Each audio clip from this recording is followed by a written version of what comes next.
Good afternoon. I just wanted to share a little story that happened here last night. My friend Omar is a youngster. He drives a tuk-tuk, and he reminds me such a lot of a young Lee Hawkins, to be honest. God bless his soul. And so he drives me around the city everywhere. So last night, he messaged me to join me at the shisha bar because he wasn't working. So we came up and had a shisha, and he said, "All right, I'll take you now to a friend's." I thought, okay. So jumps in the tuk-tuk, off. We arrive at this liquor store, and they're few and far between. So it was like, I haven't seen many. And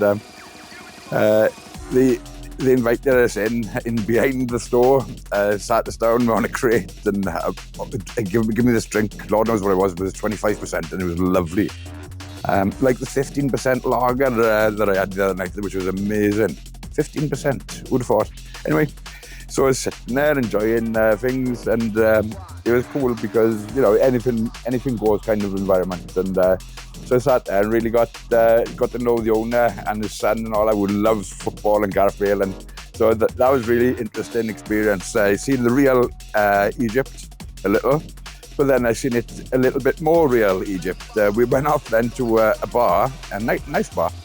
When I went in, there was a live band playing, 2 percussionists and a keyboard player, and they were playing this authentic Egyptian music, and it sounded really, really good if you like Egyptian music. And there was the singer, was a well-dressed man. He was singing, and he looked like an Egyptian Joe Calzaghe. And so he was singing away, and then it made me feel very welcome. We sent over fruit and nuts, loads of it, really nicely presented. So they were very, very kind to me, and a bucket of ice cold beers, and so it was a lovely night. And it was like a real glimpse at the actual culture of this country.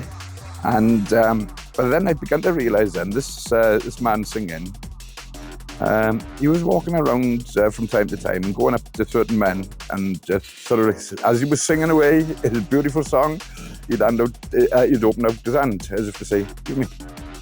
And everyone, without exception, duly started immediately and making a show of it. It was like some sort of ceremonial thing going on, I don't know, but handing him more money, large notes. And that's kind of curious.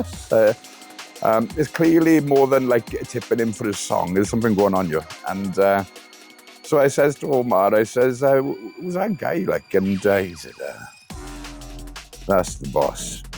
So I immediately knew what he was on about then, like, because I think he's from subculture that you can probably imagine. The reason I met him is because he was trying to offer me every conceivable thing you could imagine a tuk-tuk driver might offer you in a foreign country.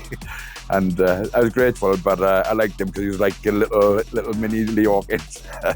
So anyway, he's now my private chauffeur, but he takes me along to this club, and for the life of him, he's not giving me any information why these people are giving this man money when.